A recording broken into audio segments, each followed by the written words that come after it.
Hey everyone, my name's Joe Pardo, and you're listening to Let's Talk Podcasting Tips.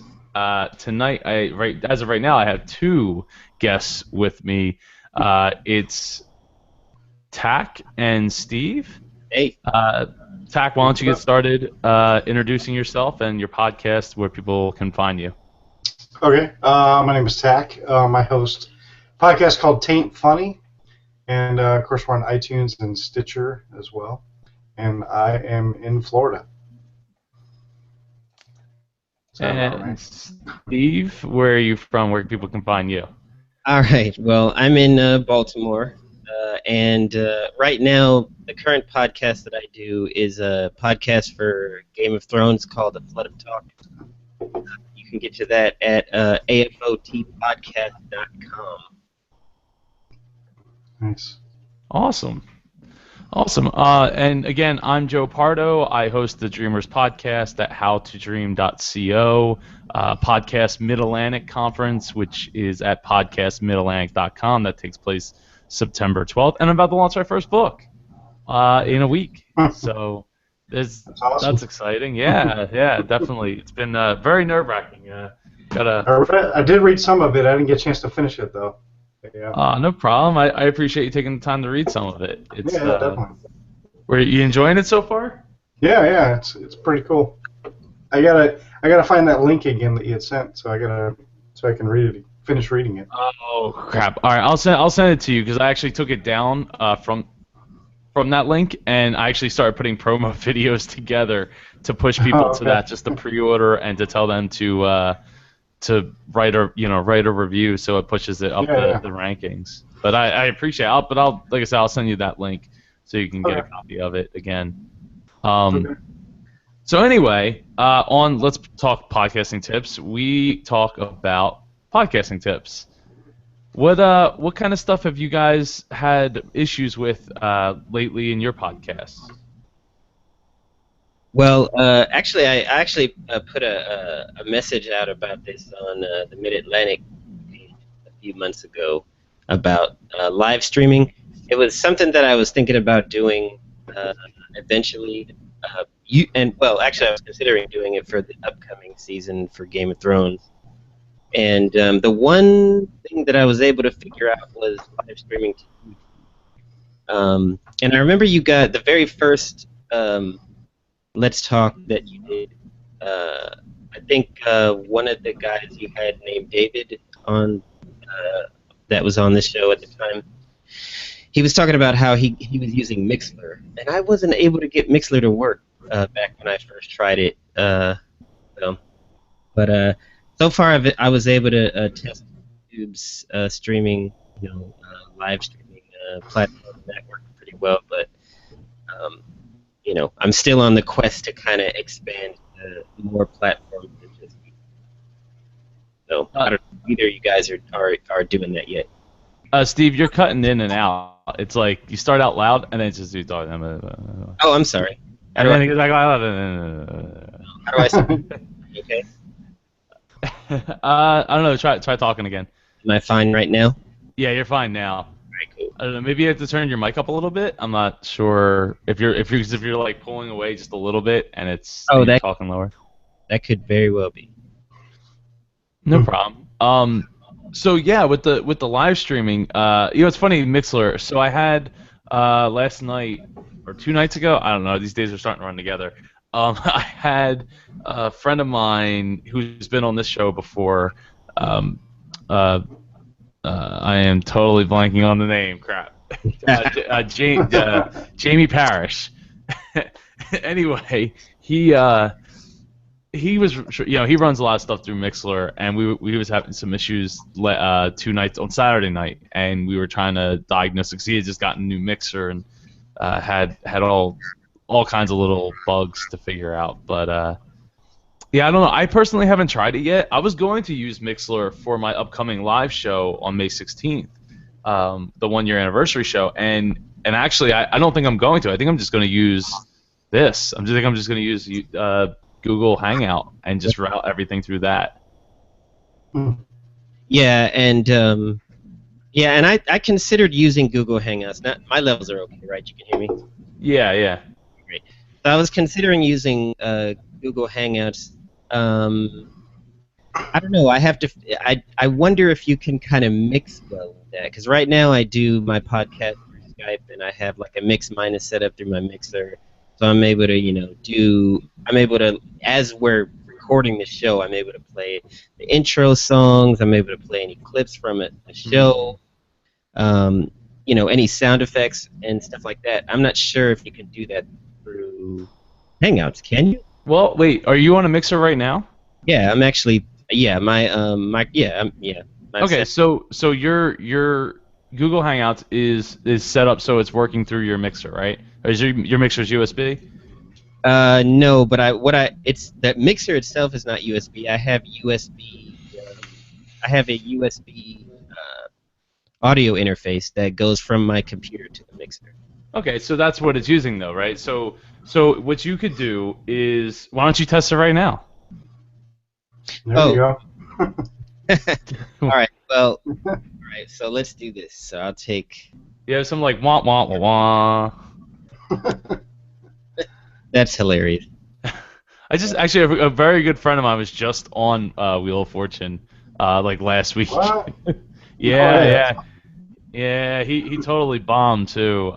In the he got on stage, but then he bombed in the game, and then he didn't do well at the wheel either. So, but he won like $200 and a fireplace.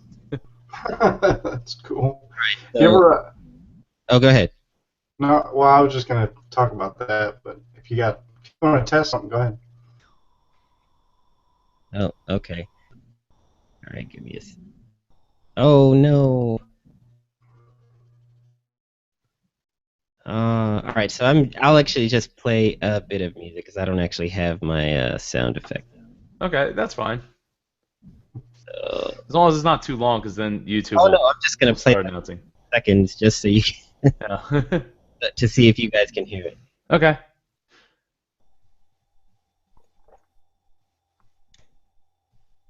Are we supposed to be hearing this? Possibly. Is your channel turned up for what your phone Yeah. is plugged into? Yeah. 'Cause I'm not hearing it. Mm-mm. Yeah, you probably will now because I can hear it. I can hear it in my headphones now. Oh yeah. So you guys can hear that? Yeah. Yep. Yep. You can definitely hear that. Yeah, I guess that would work Yeah. then. There you go. So you could live stream now using Google Hangout on Air and YouTube. I'm psyched. Yeah, I think it's really good. You know, as I'm supposed to be doing this project in like a week actually starting last night with a friend of mine, Dave Kosh. So if you're watching, Dave, he actually came out to the meeting at out in New York. Okay.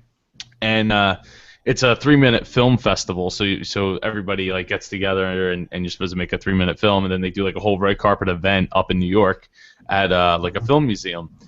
Anyway, they used Ustream for their like to live stream the event of like people picking topics and I think it was topics and titles or something like that. Right. And it after about 30 seconds it bombed out, and all I could watch was the ads over and over and over and over again. Oh, I'm like, man. well, I'm glad the ads work, but it's not doing me any good because I can't watch this event. I mean, it's annoying when stuff like that happens. It's like, oh yeah, great, the ads show perfectly, but everything else won't. Right. That's cool. Collect the revenue. Yeah. So yeah, so I don't really know why you would need Mixlr at that point, especially since you already have a mixer. I could see like Mixlr being an asset if you didn't have a mixer. Yeah, it was just, just basically for a platform for people to listen to through the. I was just trying to diversify the platforms for live streaming. And one of the services that I'm kind of sad went away was Justin TV, if you guys remember that. Mm-hmm. Twitch and Justin TV used to be sister services, and I guess because Justin TV wasn't very popular and Twitch was massively popular. They canceled their Just-in-TV service, and now they just have Twitch. But you can only stream on that if you're doing video game related stuff. So. Yeah, yeah. I don't. I mean, I have friends that are real big into watching Twitch. They'll sit there for hours and watch it, but I'm not. That's not my thing. Right. So how about you, Tack? What kind of stuff have you been struggling with lately? Well, see, I don't know what. It seems like most of the podcasters do a lot of things like recording straight to a computer. I don't do that. I'm more of an old school audio engineer, so I do everything on an analog mixer board, and I record into a little portable, or it's not portable now, like a rack recorder. So I have like all this outboard gear. I went to audio engineering school, so I love all this analog recording stuff, and so I only use a computer just for post stuff only. So I get a lot of you guys when you talk about like this, like what we're doing now, Google Hangouts, things like that. Like I never done this before. I don't even know. I don't even think I can hook my mixer and all this up to the computer anyway. So I would like to be able to, but I just don't know how to do it. Yeah. With an analog board, though? Are you using a PC or a Mac? Mac. So all you would need is an audio interface. That's it. Which I have one right here. I'm an audio engineer, so I got like everything. But I've never tried to hook. I don't think I can hook up my analog board to the computer. Yeah, I have. That's how I have my setup right now. So like I have an Akai audio interface, right? So see how those are the inputs on the front. Right. So yeah, you would just use those to you would plug into those from your mixer. Yeah. I'm just trying to think because I mean the faders aren't going to be. I don't know. Unless I had like a whole control surface, like a Control 24 or something like that with Pro Tools. I don't know. I have to figure it out. I guess it is possible, but I'm not sure. What's up, guys? Hey, Anthony. Welcome to the show. Sorry I'm late. That's all right. I was late too by a few minutes. It happens. Anthony, why don't you introduce yourself?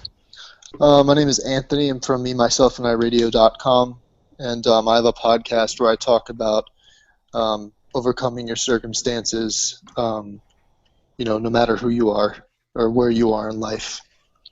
And I also have a book that I'm working on. It's called The Science of Being, and it also is a similar premise to the podcast. So I'm trying to put all the pieces together. So cool, awesome. Nice. When do you think your book will be done? I've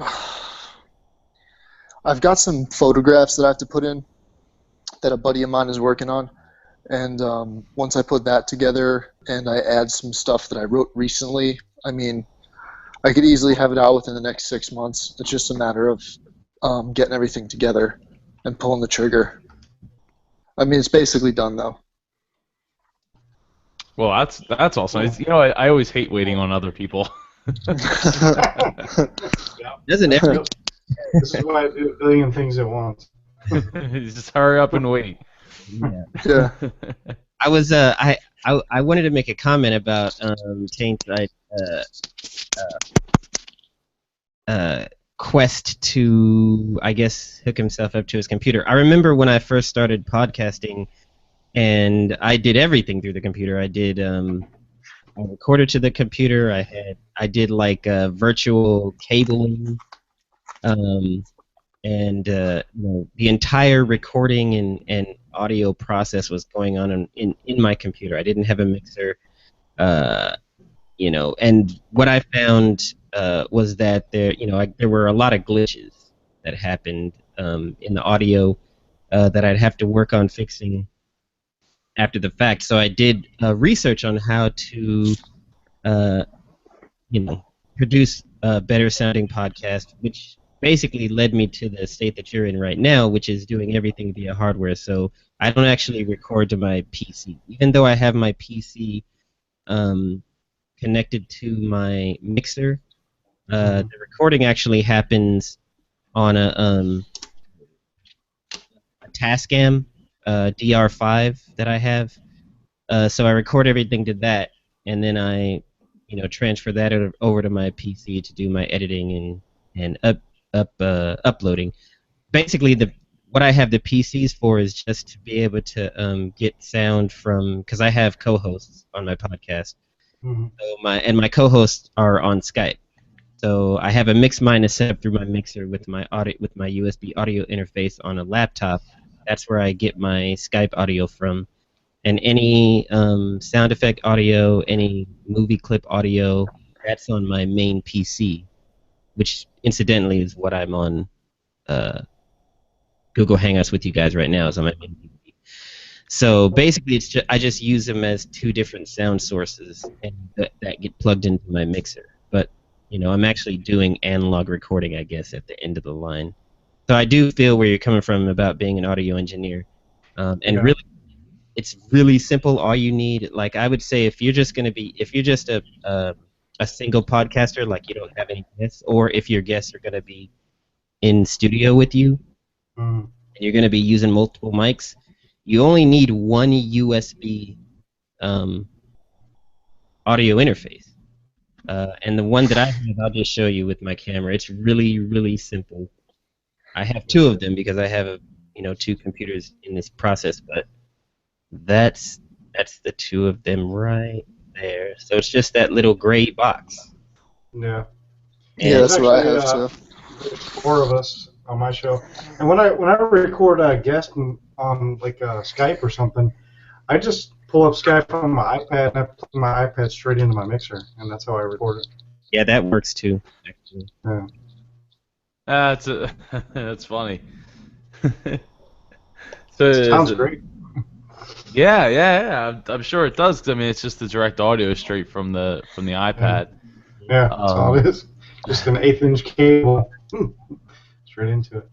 See, it's funny because you guys are all using like mixers and stuff. I mean, I have a mixer. It's right over there, but I use that for all my DJ equipment. See, like my turntables are right there. But so you can see the mixer back there. Yeah. Back there, and it's it's everything's going up into my reference to my speakers at the top. So, but when it comes to microphones, I just use the Blue Yeti because it's multi-patterned.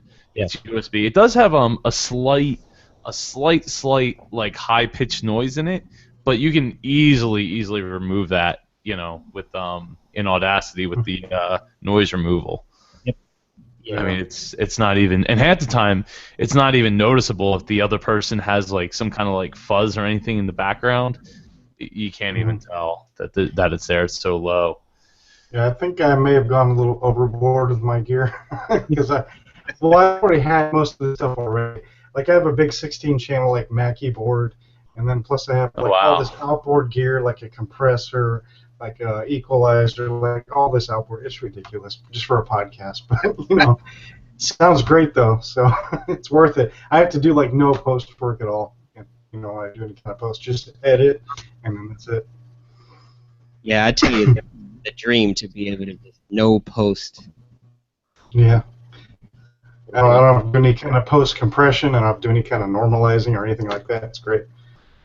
Cuts post time. See, when I by a lot. Sorry. No, you're good. Go ahead. See, when I tried to plug directly into my audio interface, I was getting like when I tried to plug a mic directly into it because it's a 4-channel audio interface. I was getting all kinds of noises coming out of that thing. Oh wow. And I don't know why, but it just is. And so that's why I was like, maybe I'll get better sound because I have like an Audix mic and it sounds really good. But for whatever reason, when I plug in the audio interface, it's just not. It doesn't work the way it's supposed to for whatever reason. So I just stuck with this, and I bought two. I have 2 other USB mics. I have an ATR 2100 from what the heck? Audio Technica. Yeah, that's a good mic. It is. It's nice because it's both XLR and USB, so I can use it in either, like, if I have a reason to use another XLR mic, I have one Hmm. laying around. And then the other mic is the blue ice ball, or it's the blue snowball, but it's the ice version, so it's just single person. So like a lot of times during interviews, I'll just hook that up and this Blue Yeti and just record into Audacity. But Right. I like the USB because I do a lot of well, not a lot, but I will do a lot of mobile from time to time, and Yeah. it's nice to be able to just either take just the one mic, or I just throw two mics in, or I can have three mics now that I have three USB mics and my laptop. Yeah, that works. Definitely being mobile, you need.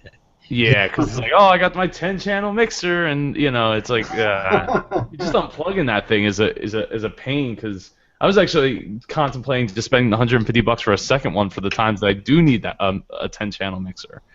Like, so I don't have to unplug all my cables, and it's like, oh wait, how did they go again? Yeah, right. Trying to figure it out, and I mean, I could probably label them, but I don't know. Oh, that's what I do. I have to. Because there's 4 of us regularly on my show, and then sometimes And you guys all we'll have record in there? guests at my house. Yeah, sometimes usually right over there, or at one of the other guys' house, which sucks because then I have to carry like all my gear over there. Of course, I have a huge box with all this outboard stuff in it. It includes, of course, the mixer and all the mics and everything. But Yep. we do it. It's Wow. fun. So we got to do what we can. One thing There's I 4 know- of us. So. You must look like a rock moving all your stuff. yeah. Well, I'm kind of used to that. I used to have a band for years, so I was kind of used to that. Dang, I thought I left all this gear huffing. Right? Yeah.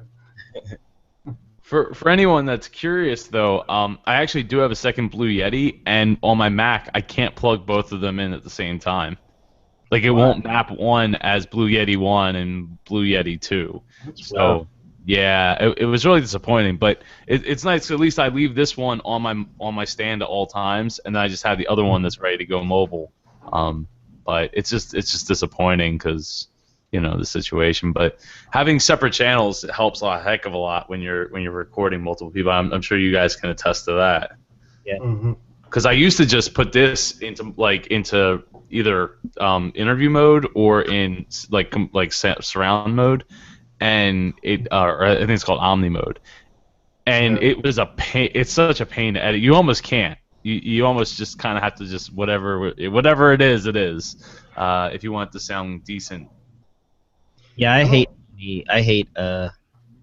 recording in with that Omni mode in any mic, because you're right, you can't edit the audio after that. I mean, the most you could do is maybe reduce some noise, but then if somebody has the, if they're, Coughs a lot or something. it's like yeah, I would rather just have multiple mics and just have everybody speak. Yeah. I don't know much about USB microphones. I mean, when I went to audio engineering school, they kept saying stay away from USB microphones. I don't know I don't know a lot about them. So I mean, is that like a condenser mic? Is it dynamic? I mean, what kind of mic is it? They have both. There's both condensers and dynamics that are USB Okay. mics, but I think, well, I'll say this: if you're going to be recording to a PC, then you definitely want to use a USB mic, because the microphones, if you're plugging your mic into like the mic in jack, like that's just so noisy. Like you're gonna get all the PC noise from the fans, from whatever the electrons running through your circuit board. Whatever noise is generated by that is going to be picked up in your mic line. A USB mic recording into a PC is very, very clean. Joe, you can attest to that because you're recording your podcast with USB into your PC, Mm-hmm. and there's no noise. There's absolutely no noise when you record via USB to a PC. So that's the benefit if you're going to be recording on PC. And otherwise, you would be using a standard mic into a mixer, and then, like Joe, like you were saying, like you had noise once you plugged into your audio interface, and I guess there's a couple places And Saint, you can back me up on this because you know way more about this than I do. But I know that uh, sometimes the electronics in your interface that's going from your PC to your mixer, if those electronics are kind of cheap, you're gonna get noise. If you've got you're gonna get noise. If you've got like a weird kink in your mic line, you're gonna get noise. So there's a bunch of different places where you can get noise on analog, but if you've got some decent equipment and it's maintained well, then you know that's gonna be quiet too. Can you guys hear me? Testing. Yeah. Testing. Yep. Yeah. Is it loud or is it really quiet? It's actually quieter than your other mic. I Yeah. think you're. Okay. Hold on. Testing. 1 2. Test. 1 2. Test. 1 2. How's that? That's good. Yeah. That's good. How does that sound? Is there any noise coming? I mean, it's hard because I can't just play it back. But No, it sounds pretty good. I don't hear. Are you sure? Are we sure that it's coming from that mic in your hand? Can you tap on it? Uh-oh. I don't hear anything. yeah, that's funny. I switched it too. Oh wait, no, I didn't.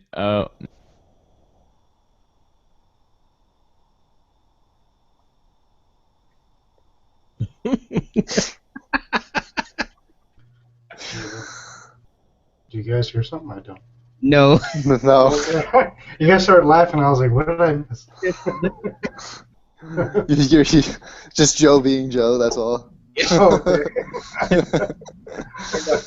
Hey, we can talk about him and he can't argue back. True. Like you guys saw it. He put his hands around the mic like, I'm trying to block all the sound. Yeah. I thought he was getting ready to beatbox or something. Just so you guys know, I'm not like smoking weed or anything. It's a vaporizer. Oh, Trying to quit. Oh, no, that's cool, man.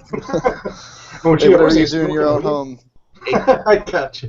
We're on the road to all that being legal anyway. Yeah, right. Yeah, Yeah, I had to hopefully. actually jump on my phone tonight because I'm having like severe internet problems at my house. So, but I just actually got some equipment. I've been using my phone, and I use Spreaker to do my podcast. So I've actually been using my phone and headphones, kind of like the ones I'm wearing. Yeah. But I just recently got some Behringer equipment, and I got a USB mic. It's working, Joe. Wait, You can hear me? barely. Barely. Barely. Barely. How about now? Yeah. Hear me now? Yeah. Yeah, I'm Can't see you though. So I'm in. My, does it actually work? Yeah. Hold on, I'm gonna turn on Audacity. Yo, you look like you're about to start a rhyming. No, start beatboxing. Especially the way you were just holding the mic with. That. Oh! Yeah. Yes. So freestyle for us. Go ahead. See, the only problem is I have it's coming through the speakers because my mixer is directly up against my mixer is outputting to the speakers as well. I will say that mic actually sounds really good, and I don't hear any noise. Let me see something here. Yeah, it sounds pretty good. How do I guess I can't mute you guys, so there's no way for me to know. What kind of mic is that?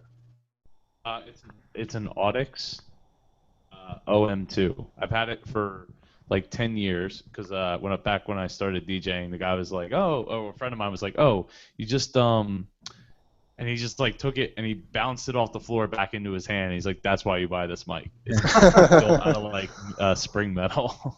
Is that dynamic?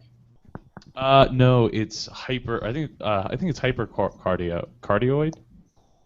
How do you say it? It's cardioid? Cardioid? Yeah. Yeah, cardioid. It's just the way it captures sound is like a heart shape. Yeah, the diaphragm. Yeah. Nah. But yeah, it's really good. It protects really against the the feedback. That's why I was like, oh yeah, you want that, but also because it bounces back into my hand like a Super Ball. Does that require phantom power or no? I don't have phantom power on now. Oh, okay, so sounds I, dynamic. so I mean, it sounds good though. I mean, it sounds Mhm. good in the speakers. I just Yeah, can't it sounds good. tell from this because I can't hear. Sounds good. Yeah, it sounds good, man. There's no, I don't hear any line Yeah, notes. there's no noise or anything.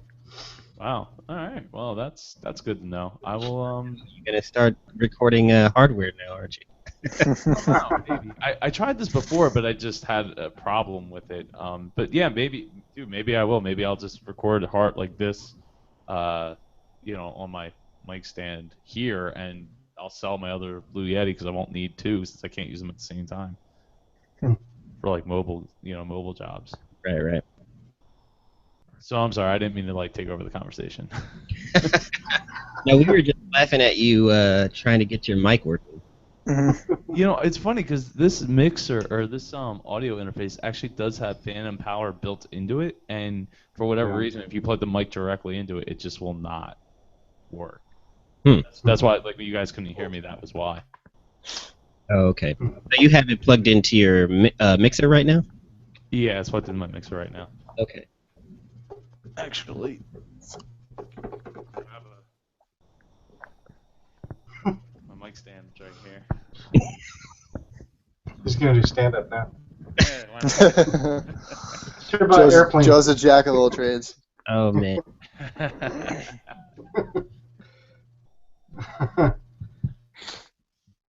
So anyway, what were we talking about? We were Mics. go ahead. Who, me? We were just talking about mics and analog recording versus PC or Mac recording. Yeah. What's the mic that everyone's using? We'll start with Tack and go to Anthony. Forget the model number or everything, but right now I'm just using. I mean, you've heard the show. It sounds okay. I mean, right now I'm just using these cheap, $20 freaking dynamic mics. That I needed a whole bunch for people. Plus, I had to get one for a guest, so I had to get like 5. I'm eventually wanting to upgrade and get some condenser mics eventually. But so right now it sounds good. I think there might be like Audio Technica ones.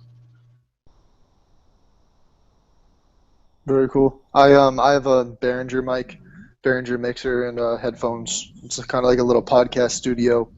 It all came together in a package. So I've been working with that.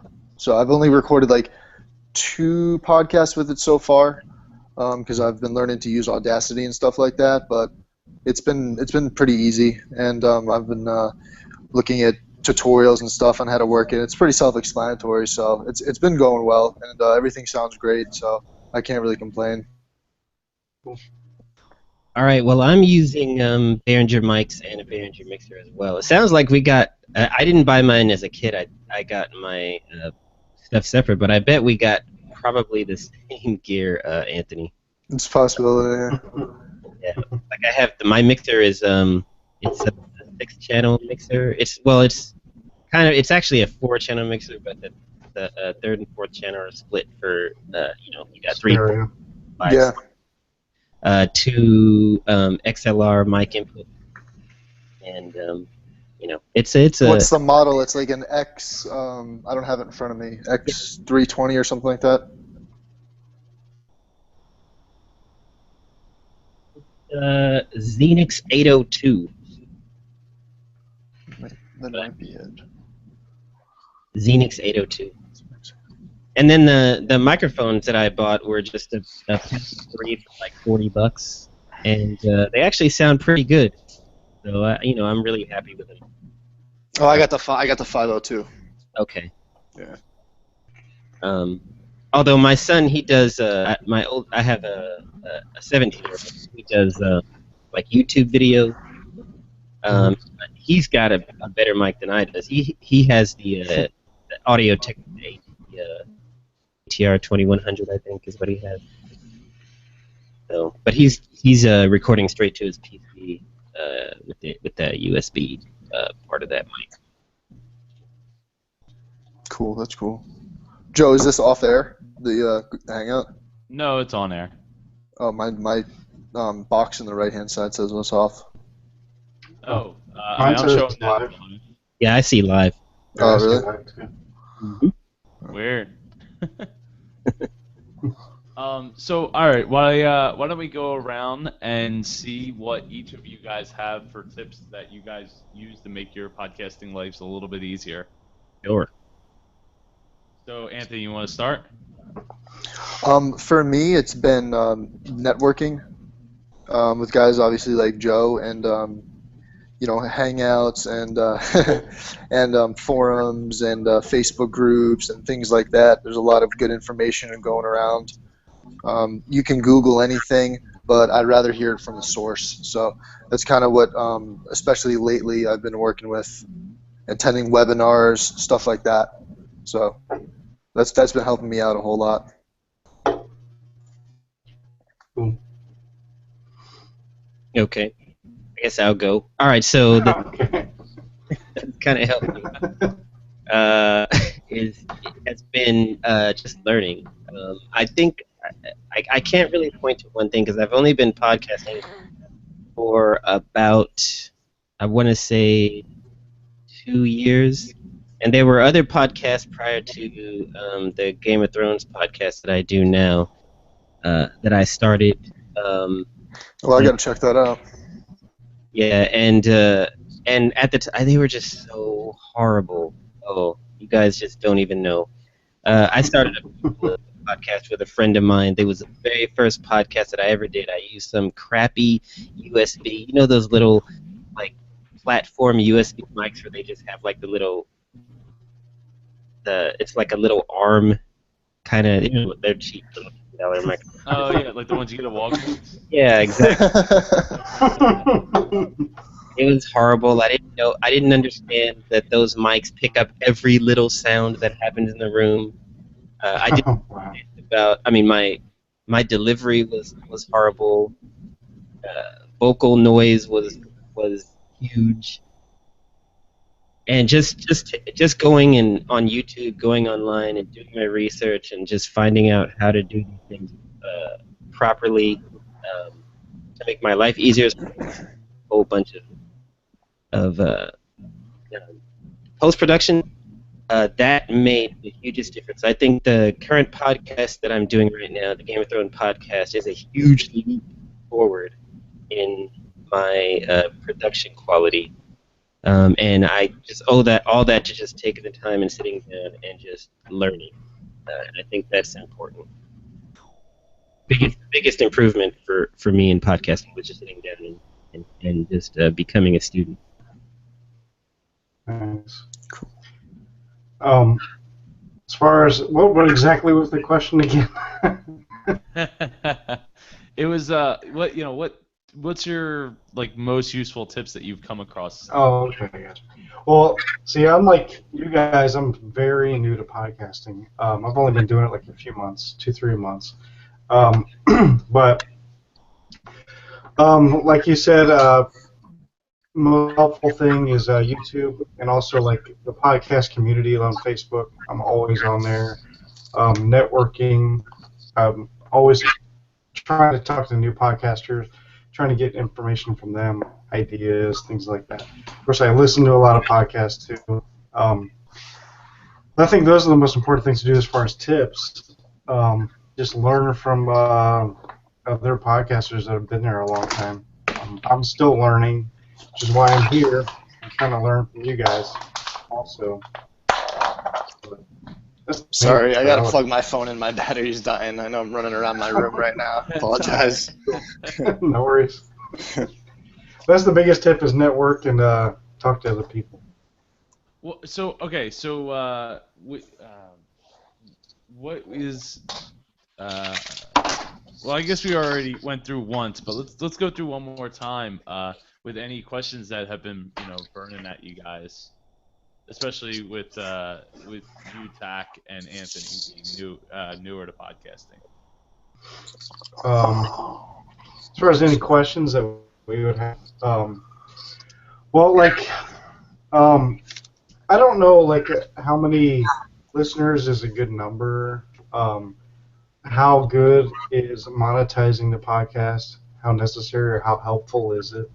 Those are probably the two main questions I would ask. Yeah, actually, I have a question too that I would like to ask of you, Joe. I know you've done pretty well with your podcast. I've actually listened to a couple of episodes. It's a really cool podcast. Thank you. It's a very Andrew. what's the word I'm looking for? It's Inspiring. yes, that's the word. It's a Yeah. very, Yeah, I agree. but I noticed that you had on Facebook you were saying that you had reached 50,000 downloads of your podcast, and you've only been podcasting for what, 2 years, a year, 2 years? It'll be 1 year in May 19th, I think is the actual day. Wow. What's your secret, man? Yeah. How did you what is your marketing? Like what? That's something that I'm actually kind of going through right now is how to grow my audience. Now that I feel like I'm doing okay on the quality front, I wanna kind of push I want to get some tips on growing an audience. What do you do for marketing? Right. So, Good question. real quick, Tack, what was your first question? You had two questions. It was number of downloads. Yeah. And what was the other one? I'm writing these It down was. so we can work. Oh, okay. The other one was monetizing, like do any kind of sponsors, like is it effective? How do you do it, and how effective is it? Okay. How about you? While I'm adding questions, how about you, Anthony? Anything burning up your mind? Yeah, this week I have to work on submitting my podcast to like iTunes, obviously first and foremost. But other than that, what do you think are the other like heavy hitters that I should go with? I was thinking like Stitcher, and other than that, I'm not really sure. I'm already on Spreaker because that's where I do everything through. So I was thinking iTunes and Stitcher. What do you guys think? That's the only ones I use. I don't know if any others. Yeah. It's Stitcher and iTunes. Spreaker. I was on Spreaker, but I really didn't want to pay for it, so I didn't pay for it. I'd still have an account, and I have like, I don't know, 20 episodes or something like that on there, and that's it. And it's just like, hey, find more at howtodream.co. Yeah, I wouldn't. There's really not too many others. I mean, you could go on. What was it? Spreaker gives you access to iHeartRadio. Yeah, I read the That's the thing terms that's for like the that. I weenie didn't they really dangle. like. Yeah, I didn't really like the requirements for iHeart. I forget what it was. There was something in the terms and agreements that just didn't sit right with me. But Yeah. So I mean, those are the ones. I'm thinking that there's like one other one out there. Well, And I'm sorry. there's Blog Talk. oh yeah, that's right, Blog Talk Radio. Yeah. Blog Talk Radio. And was there like Podomatic or something like that? Oh my God, I hate Podomatic. Sorry. Or how about I did Podbean? the whole You hate that yet, too? Podbean. Yeah. I mean, I Podomatic just pisses me off because they have horrible customer service and they will only help you if you're a pro user only. And so I did them out at first, and then I had so many problems and issues. Then I went to Libsyn, and Libsyn is way better. So, yeah, I mean, you already have what, was it 8 episodes, Anthony? Me. I think I'm up to like 20. Oh, 20. Okay. Oh. All right. So yeah. So when you launch on iTunes, you're gonna have plenty of episodes for people to download and hopefully rack up the numbers so you could get up to iTunes New and Noteworthy and hopefully go from there. But getting the sustainability from New and Noteworthy is like, good luck, man. My numbers they shot up and then they gently glided back down to earth. And only now are starting to see some real incline, not like super incline, but I'm actually today I think I'm at like 54,000. Nice. So yeah, it is cool. As far as like growing, it's just a lot of work, man. I mean, I put for 4 months I put out an episode 5 days a week, and I Wow. would have kept up with that if this was like the only thing I was worried about doing. I would have kept up at 5 days a week, but there were so many other things I had in the going on in my mind that I wanted to do. So I'm at 3. I might go down to 2. I'm actually looking at joining on to a second show, and I have a third show that I'm currently working on right now.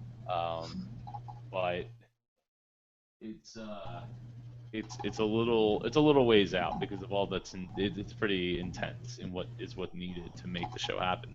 But I look, I got very discouraged in the beginning because you would see people like, oh man, we're at $3 million, and I'm like, man, my $10,000 isn't feeling as special. Okay. But here's the thing, right? I mean, we do we all know like what Twitter bombing is? Yeah. People, Yeah. people padding their stats. You mean and like, that's, is that like following a bunch of people so they follow you? Is that what that is? No, that's no. he's talking about when you post a link when you put out an episode and you put your post on Twitter, and when people click on your link, it goes to the actual play of your of your. So like people are like, oh, what's this? And they click on it, and all of a sudden your podcast starts playing. So it Oh, okay. I didn't know anything about that. Is that a Yeah. good thing or a bad thing? It's a well, some people see it as a good thing, but for the most part, it's actually a bad thing because it Fake makes your numbers. numbers look it like and Yeah. depending how much you tweet out, it could be like really big fake numbers, not just like, oh, I get Mhm. a few extra, okay, so you lop off a couple hundred or 100 downloads, and it's like, okay, so it's still mostly realistic. It's actually not very realistic at all. Yeah. So you gotta be leery about that kind of stuff. To me, it's all about just interacting with people. Mhm.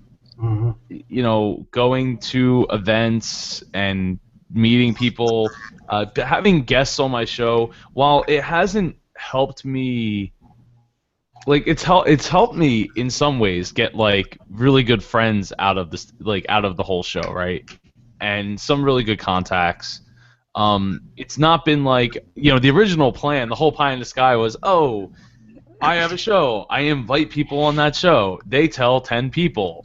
10 people become fans of me, and so on and so forth. And then like that's kind of the way that it's sold. But it obviously it doesn't work that way at all. Or my numbers would be way much bigger. I mean, I was just going through my guest list, and I'm at like 130. I think it was like just shy of 130 or at 130. Get different people have been on the show. wow. Yeah. So you would think, like, if they tell 100 people online, 10% of the 100, come, and then even just 2 or 3 of them, I should be. I mean, I get like around 100 downloads a day at this point. Okay. But with that said, I have 100 and I think today was 158 episodes. Was the 158th episode? So I would think like, oh man, it should be like a really big multiplying effect, right? Mhm. And it's not. So what you got to do is you really got to like, people that might be interested in your show. You really got to become friends with them, and not every person that I'm friends with listens to my show. Just like I don't at this point I don't really listen to any shows unless somebody asks me to listen to their show. I'm not listening to shows. I'm busy creating like 24/7. I don't even really watch a whole heck of a lot of TV at this point. But point is you need to forge relationships with people, and the more people you can forge relationships with, the more often they'll be willing to give your show a chance. Be open to criticism. I know it sounds like really basic, but if people are asking you for a specific thing, or you find that you're hitting a certain chord, try to travel down that road more often. It's real easy for people to forget about your show and what you're doing if they're not, especially if they're not podcast listeners, in general. So keeping it in front of people's faces. My Twitter game, I have episodes that retweet out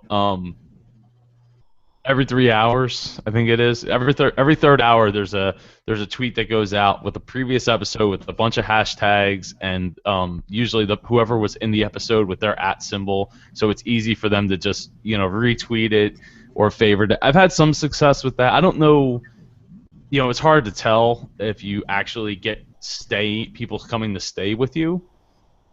I don't know, but it's tough to say. But I do know that certain people that have tweeted out the show have gotten a ton of hits, and to me a ton of hits is like 30, right?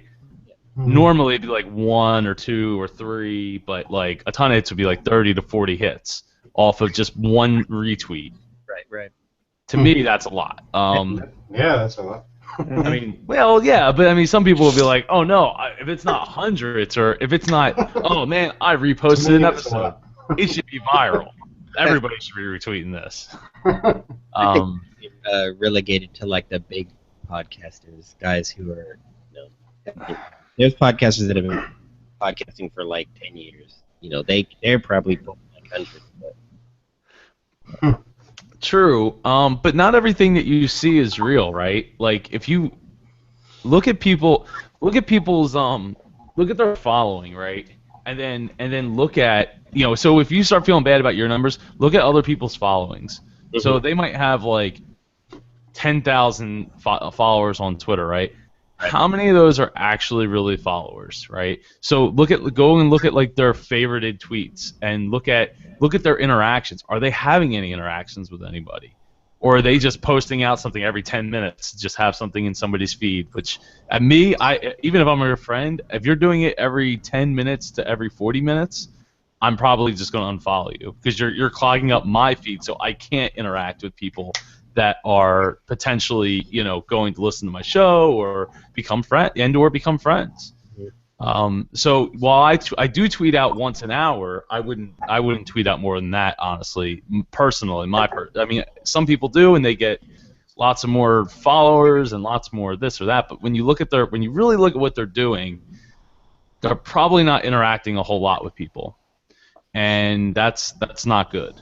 That's not good. It's that doesn't say a lot for what they're doing. And then especially if you look at their Facebook page, right? How many likes do they have on their Facebook page? Do they have 10,000 likes on Twitter, but on Facebook they have like 200 or 400 or 500, but then only, 1 like, no likes, 1 like, no likes, 1 like. You know what I mean? Like, where's these people? Where are these people at? Yeah, that's a good point. So yeah, or if they had like 5,000 likes on Facebook, where are all these? Where's the interaction? Mm-hmm. I'm not saying that everybody that has 5,000 followers or 10,000 followers is fake. What I'm saying is the proof is in the pudding. If they're interacting, then that's good. That's good for them and it's good for their audience. If they're not, then it might just be a marketing ploy.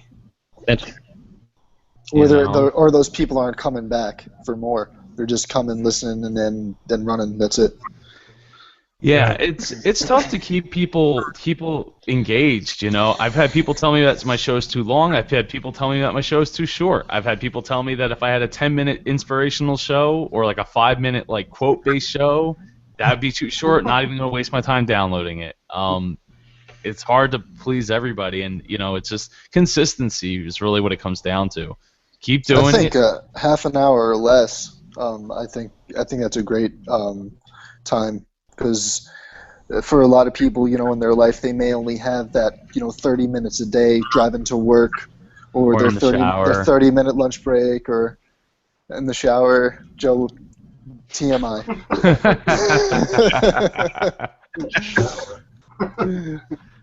Well, a half hour, to get ready. It's you don't want it too long. Right. Yeah. No. I think that's a good number. I would say so. So yeah, I wouldn't get down about your numbers. I wouldn't I wouldn't stop. The only thing that I would say, and I've contemplated it, is, when I look at my numbers and I look at some other people's numbers, or at least what they're saying that they're getting, whether they're fake or real, it's tough to it's tough to. I'm sorry, I just got a message from my friend Pam, who I only know because of my show. It's her birthday today, so happy birthday, Pam! If you ever actually watch this, Happy birthday. So, yeah, is maybe think about going down less days and maybe diversifying yourself a little bit more. Doing like a second show or something, rather than just keep beating the same show and hoping for the different results. Mhm. Yeah. But I really can't tell you what it's been for me, other than just interacting with people and the message and having people believe in it. With that said, I wish I had more downloads, just like you guys. I think you're doing all right, Joe. Yeah, good. That's good advice. I mean, one of the things that's kind of disappointing is when researching this topic, when you go online. In my opinion, I think there's too many podcasters out there that are basically just marketers. You know what I mean? And like their podcast is just an avenue for them to do something else. So the advice that they give is kind of like, the marketer's advice. And it's just like, this can't be the only way to grow a podcast, And, there are podcasts that I listen to where their numbers are really good, and they do have, they are very active with their audience. And I guess that the dilemma is, what came first, the chicken or the egg? Like how did they build their audience, or did these people already have like a bunch of people that were following them doing something else? So it's like, just trying to find out that information can sometimes be a little bit challenging because there's a lot of kind of bogus information out there, I think. Bogus, a bunch of marketers. Yeah, look at the amount of podcasters that do webinars. I mean, it almost seems like that's pretty much the only thing you can do is create podcasts, build audience, build product to sell to that audience, webinar it, and it all goes together. And it does make sense. But to me, like I said a little while ago, a few months back, I will not be doing a webinar if I can help it. Yeah, and I'm doing an entertainment podcast. I mean, I'm not trying to do self-help or grow your business type podcasts. I mean, I'm doing podcasts about things that I enjoy, that I want to kind of give that enjoyment to other people. So, I'm not going to be doing any webinars. I'm not going to be doing any coaching or. Yeah. Mine's entertainment based also. I was going to say something about I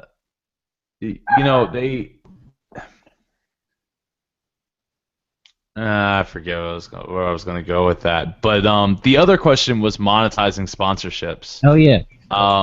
And I I have a couple opportunities. I know me and Anthony had talked about this last week on Let's Talk Podcasting sponsorships. Mm-hmm. About the idea that everybody tries to look at all right, who's making the most money here, right? John Lee Dumas, right? So you look at the way he's doing it, you try to model after. Oh, wait, that's what I was going to say. And it goes right along with trying to model after something else. One amazing thing about podcasting and something that I found as the longer I've done it is just find yourself, right? Find your voice, find your message, find your delivery. And it doesn't even matter because some of the biggest podcasters that I know personally, if you listen to them long enough, you know all their ticks, you know everything, but they're themselves, and that's what makes it work. Even though they say the same things over and over and over and over again on the podcast, and it actually becomes running jokes. Is basically what happens over time. Yeah. Yeah. It's just you got to own it and just find your own voice. And it pretty much only comes with just doing it, experience. And actually, I was just looking at this the other day. I'm now up to almost 3.5 days worth of audio for my show. Wow. Yeah, yeah, it's crazy. It's 3.4 days to be exact, but yeah. So with monetization, finding sponsors that feel you can feel comfortable about giving you money based on what you can do, right? It's not like try to make it less about like podcast, like ignore what everybody else is doing and just focus on what you have, right? What you have and what you can sell to the sponsor. Mm-hmm. So like my show, the audience isn't like super big, right? Like I'm not going on Ellen anytime soon. Though if Ellen's watching, would love to. I'd be much obliged. But I know it's hilarious. I don't think she'd want me yet either. Maybe someday if I'm lucky. Who knows?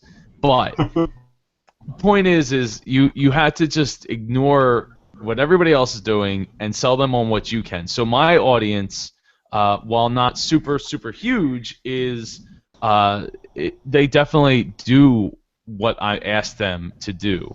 I have people that I can reach out to, people that I count on. My friend Pam, who I mentioned before, like if I have something I want to test in my show or I try something different, I send it to her. We only know each other because of the show. So you gotta, you find people like that that are really diehard about the show, and then you figure out what makes them tick and what makes them want. But you can use that to your advantage when you go to sell to a sponsor. So to me, I would sell like for $100. Like, okay, I'll give you 1 month's worth of episodes, right? Because $100 isn't a lot of money, but it's more than zero. Right. And when you break it out over the course of 12 episodes that are technically, if you do it right, could be evergreen content, then that sponsor will have be seen forever. Yeah. As long as it still exists. Now, with that said, you hopefully have like longevity, right? They don't want to just invest in something that's a flash in the pan and disappears tomorrow. Mm-hmm. So I would think when you're going to sell, like that's what was really important, right? That like, hey, I've been doing this for this many months. This is how many episodes we put out. This is the kind of response that I get from my audience. I know that they support what I do, even though it might not be super huge. It's deep. Like the depth is there. It's not wide. It's deep. Right. Yeah, I think like anything else. I know like I was in sales for like 5 years, and we all, we had competitors. I sold beer, and there were other beer companies I went up against every day. So we're basically selling the same thing to our customers. It's just a matter of actually selling yourself. They're gonna buy your stuff no matter what, but you want them to buy you. Mm-hmm. So I think that kind of goes hand in hand with podcasting. You know what I mean? Yeah. Not that you're necessarily selling, beer, an actual product. Your podcast is a product. So I want to kind of keep that in mind. Mm-hmm. I do have a couple more questions, Joe, if that's okay. Yeah, go ahead. One of them is about joining a network. Is that something that's... I mean, I don't even know what the network would get out of you, and what do you get out of the network? Somebody recently was asking me to join their network, and Yeah. what I saw the value in was from what I read. I didn't actually get to talk to the person like directly yet. And when I do, maybe I'll have a different opinion or something will change. To me, it seems like it's a great way if you can get in a network that already has like a fan base, Mm-hmm. that has like people that are coming in the door. I guess I would kind of equate it to like a strip mall, right? Like you don't want to go to a strip mall that has one place. You want to go to a strip mall that they're all filled and they're all doing business. There's always cars out front. Yeah. Because your potential, especially if you're coming in and be like, hey, I got ice cream, and there's no other ice cream guy on the strip mall. You're that guy, and you could potentially get every person that's going to the hair salon and this, that, and the other thing. But I guess the support and what else is it the if you don't really know how to podcast, it seems to me like they could be a good way to get into podcasting. But it has to make sense for everybody on the network, and some networks will charge to be a part of that network depending on what they're offering. But I don't know. That's a question I don't really have an answer to because I haven't directly.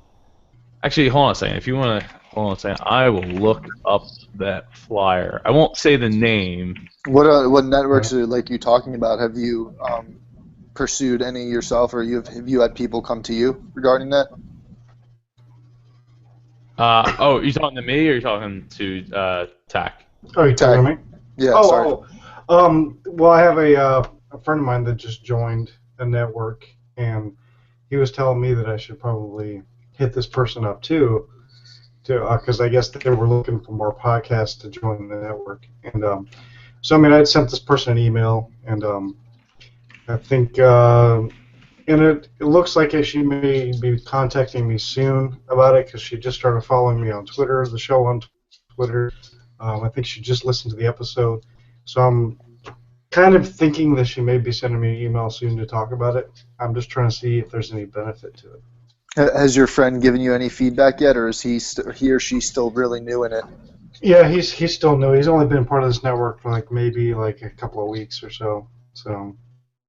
Oh, it might be something you want to hold back on, and then until you can get his opinion, because he's somebody you trust, you might want to kind of see what he has to say and what his experience was before you pursue it any further for yourself, because you don't want to waste your time. If it's something that's not going to work out in the end, you maybe want to get a little more concrete information and stuff like that, just to save your own time. Yeah, I mean, I'm waiting to get, if she efforts. is going to email me, I want to ask her these questions too, is that, I don't want to seem rude, what do you get out of it, what do I get out of it kind of question. So Yeah, well, I mean, that's a reasonable question, too. though, I think. Yeah. I think that's reasonable to ask, though, What I'm seeing here is you get access to artists, you get access to a Rolodex of people that could potentially for guests and stuff like that you might not have necessarily had access to before because the network has that kind of power.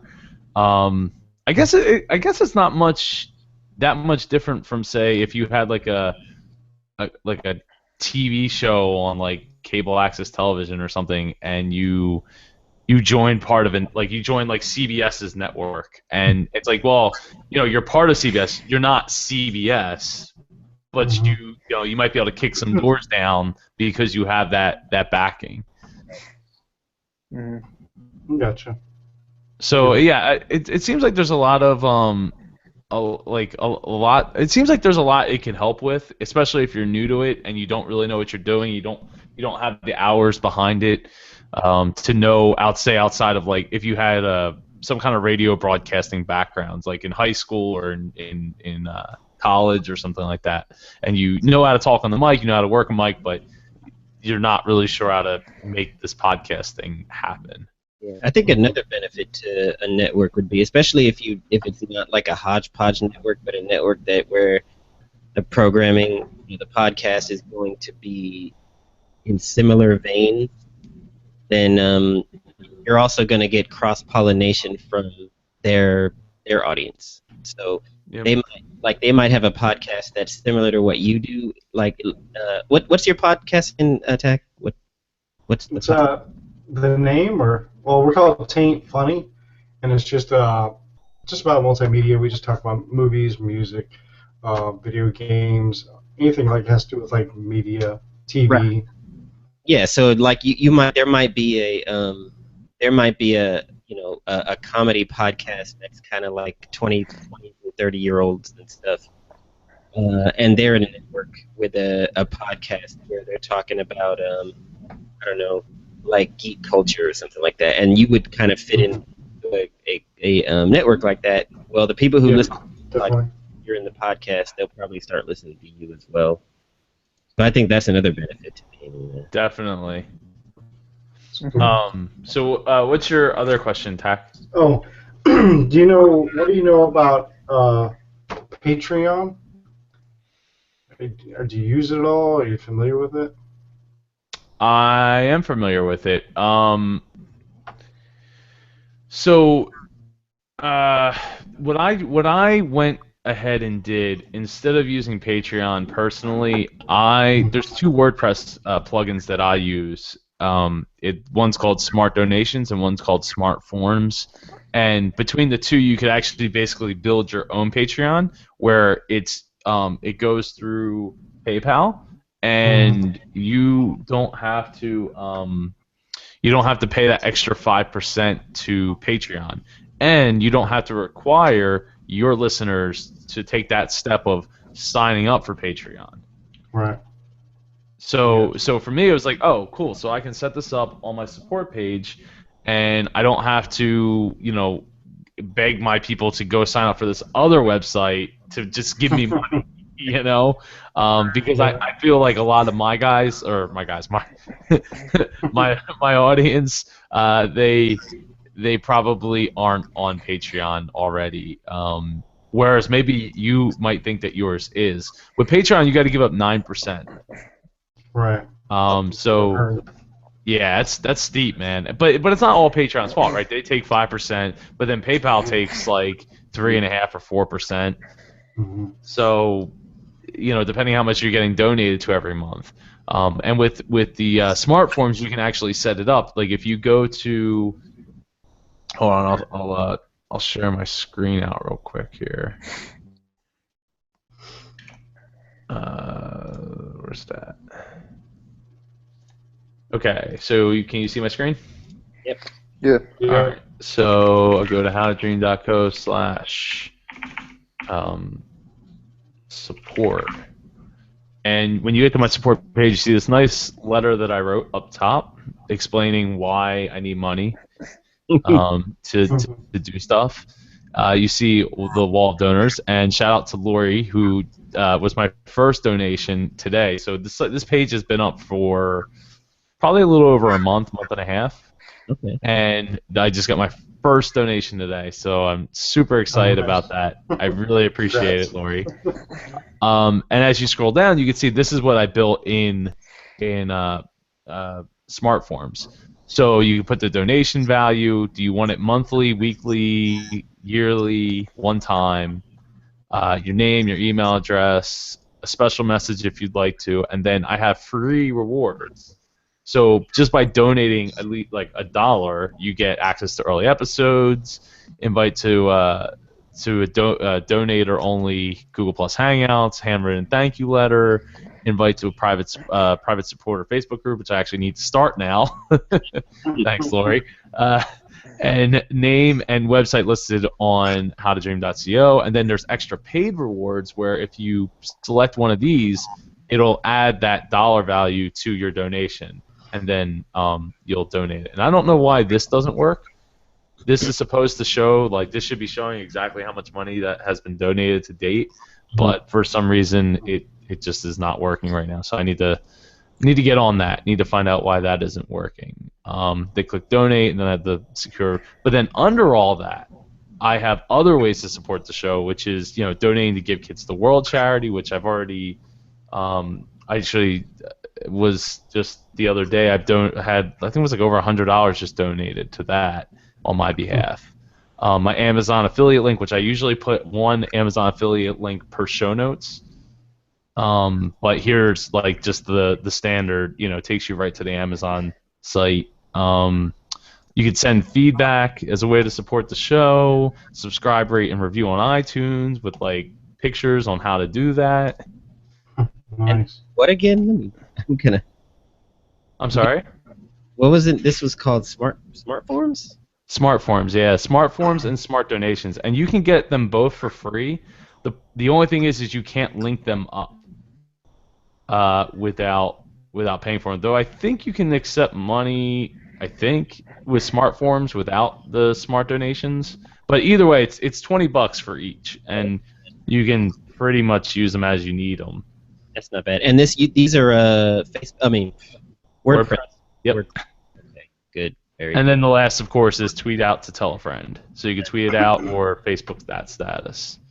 That's really nice. So it's not just like, hey, give me money. It's like it's this nice long letter, and then if you don't want to do that, you can give money to the charity. You can click the affiliate link, or you can send me feedback, which helps because I put all my iTunes feedback on this page. So it's like an endless stream of awesomeness.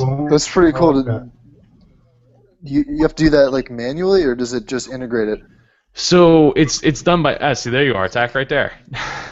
Oh, that's me. That's it. Hey, that's me.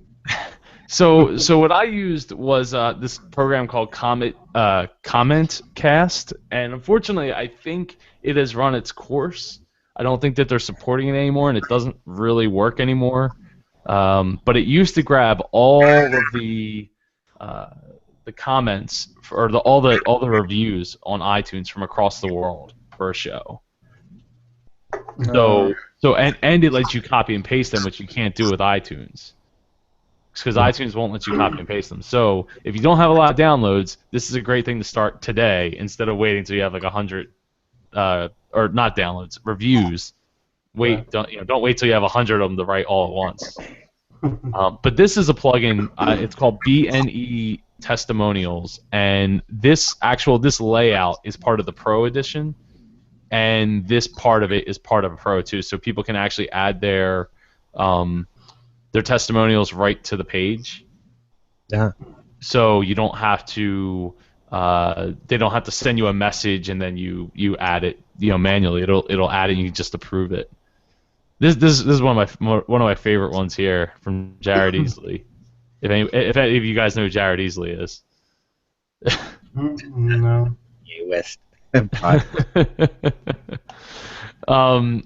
So it's really neat, and it is free. You don't have to pay for it. For a while I didn't pay for it, but then when I saw this layout, I really liked it and thought that it was good and it has a slider too. Or you can have it so it shows a random one, like at the bottom of my site. There's always a different random testimonial right in the middle of the. Yeah, I saw that. That's cool.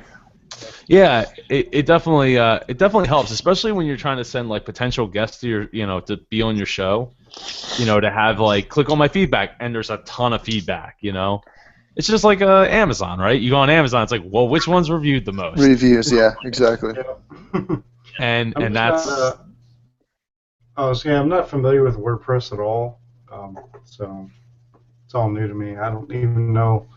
Because I have a website, but not for my show. I also I'm a filmmaker, so I have a website for my production company, but not for my show yet. I have a page on my website about the show, but that's about it. We're probably going to have a Let's Talk to just talk about websites. Yeah, maybe that's what we'll talk next week. That's a good idea. Bring up websites first and talk about instead of mics. I'll talk about websites and design and stuff like that. An interesting thing, I pointed this out the other night to Jamie Parrish when we were talking on Skype. So if you look on my website, there is no like Twitter or Facebook or anything like that. Right. You have to go to the Connect with Joe page to get all those links right at the top. And the reason I did that, does anybody want to take a guess why I did that? Well, I would just say just for organizational purposes. Nope. I would say. Try again. Just for the ease of your audience, so you're not like if they're coming to your main page. Just all about your content. You're not trying to like blast them with a bunch of social media stuff. If they feel like they want to connect with you, then they can make that choice rather than having that pushed in their face, I guess. You were so close, Steve. You were so close. Here's the reason. I'll show you the reason. Ooh, I got a notification.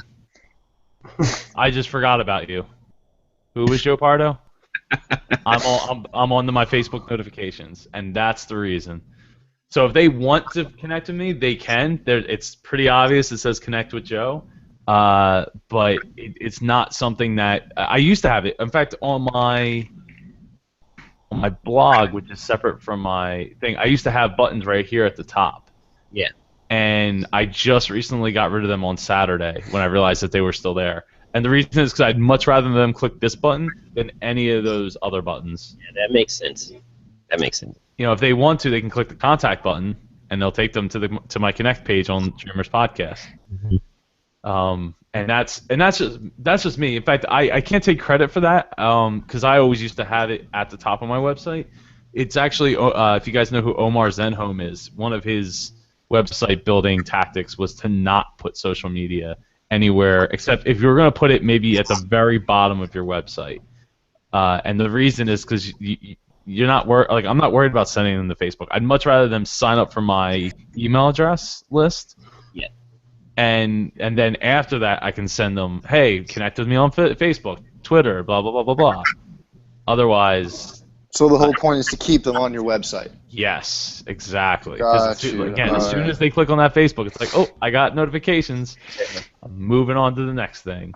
Yeah. And I'm probably not going back. It's just another tab that'll get closed at some point. Yeah. But I gotta take that into consideration. That's yeah, you don't have to do it that way. That's just what I've decided to go with. I love these two, man. See how it contracts and expands the text? That's just a simple plugin for called Collapse-O-Matic. But so you can have all kinds of text, and the great thing is it's all SEO'd. Yeah. Are you? And I know this is probably I might be opening a can of worms because of the topic. But, do you use premium themes or for your WordPress site?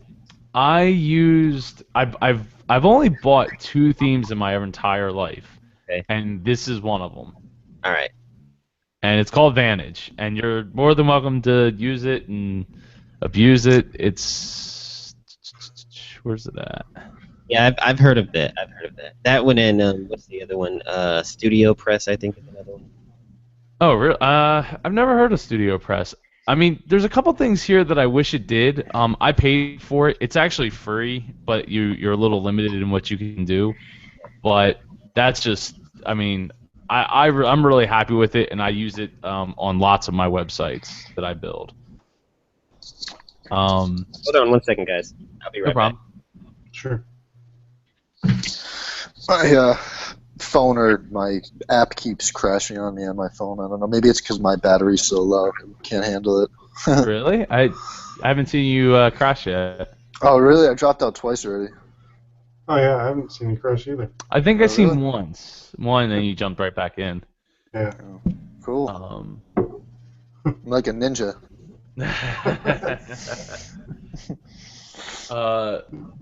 Did you have any other questions, Tack? We'll be here all night long. Well, I hope did I answer your question at all? Yeah, you've answered so far, yeah. I definitely have, well, like with your website and everything, I just don't know anything about WordPress. Like, I made a website with Adobe Views. That's how I made mine. Was that like the replacement for Dreamweaver? Dreamweaver? No, Dreamweaver's different. Dreamweaver has to do with a lot more HTML, whereas like Muse is a lot more user friendly. I don't know HTML very well, so I just went with. Oh, I love the site. It's so cute. I just used the template that came with my GoDaddy account, so it's worked for me. But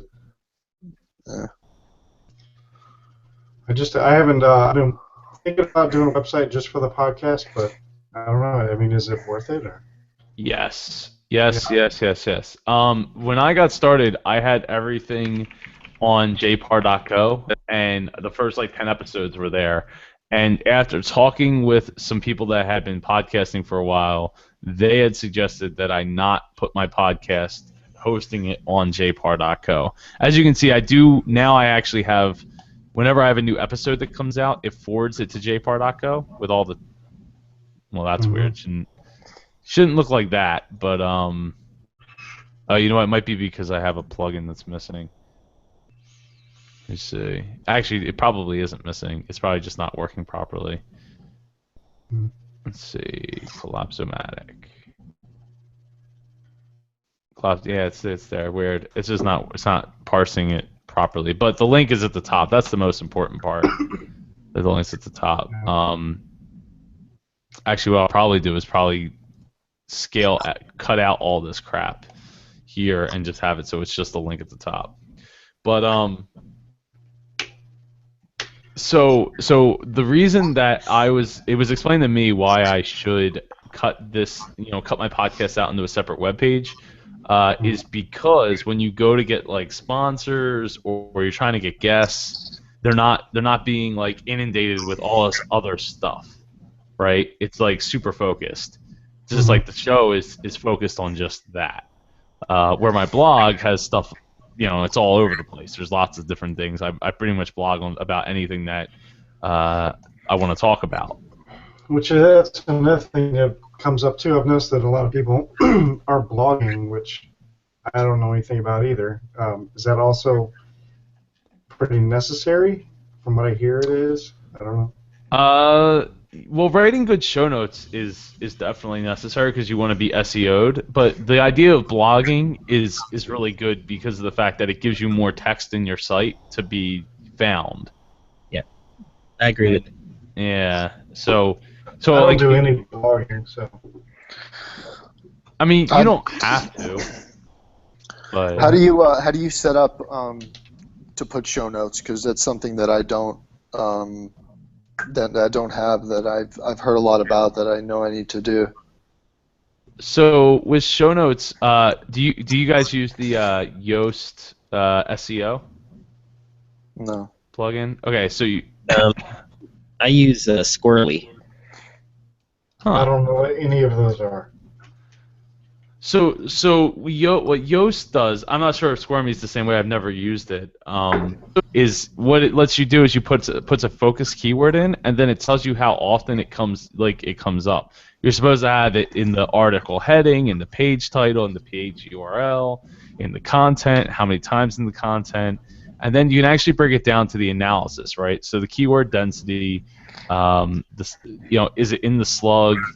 So I should consider shortening up the slug, which is the web page address. Mm-hmm.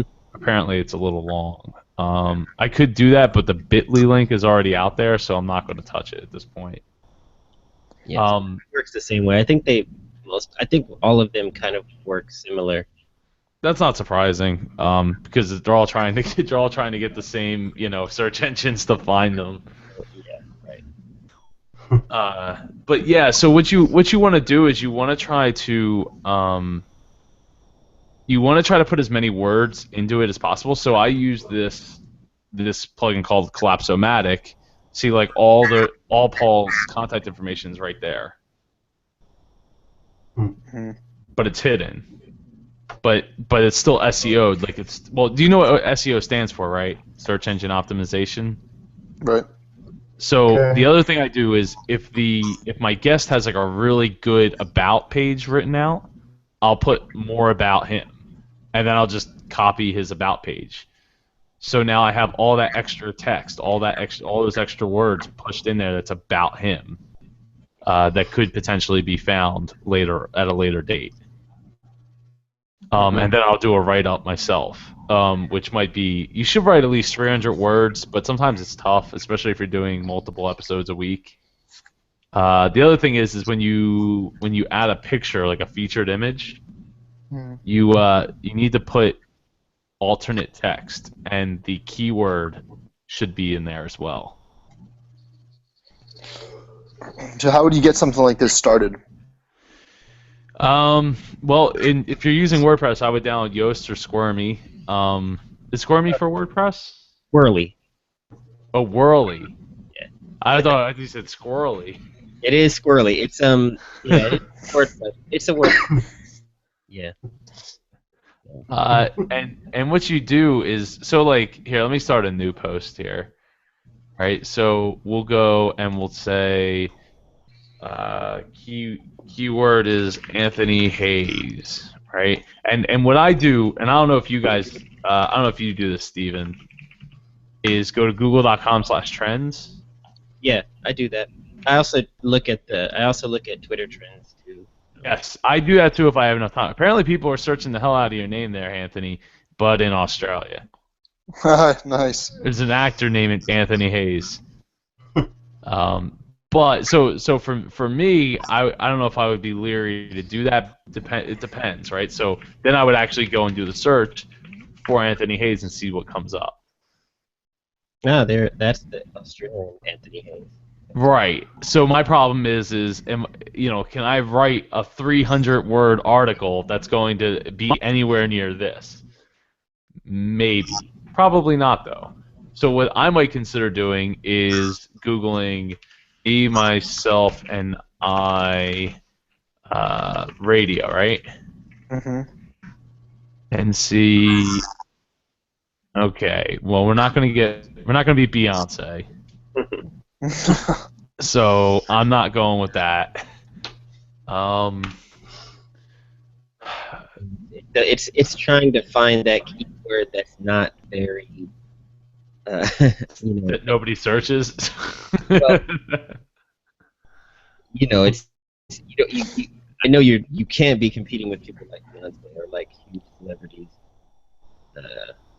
as you'll never place anywhere near the top. Right. So that's where it gets sometimes it gets really tricky. And that's why a lot of times I'll just make the keyword the person's name. In this case I would not make it your name. I just did Hayes. Or maybe a shortened. Do you go by Tony at all? No, I go by AJ sometimes. So AJ Hayes? AJ Hayes. So basically what we're finding out here, Anthony, is that you need a bigger web presence. Yeah, apparently. You have a website right now? Yeah. Okay. What's the Yeah, what's the website address? Me, myself, and I radio.com. Oh, that's interesting. I wonder why that didn't come up. Well, I'm pretty lucky. I have a unique name, so Ain't funny. type in my. Well, I'm at like my own personal name too, like Tack Van Sickle. Type that in, and I'm the only thing that pops up. Yeah, Nice. Me, myself, and I. So this, I'm guessing this isn't. Yeah, this isn't you. Yeah. So I don't know what I would do. What I would do for you, Anthony.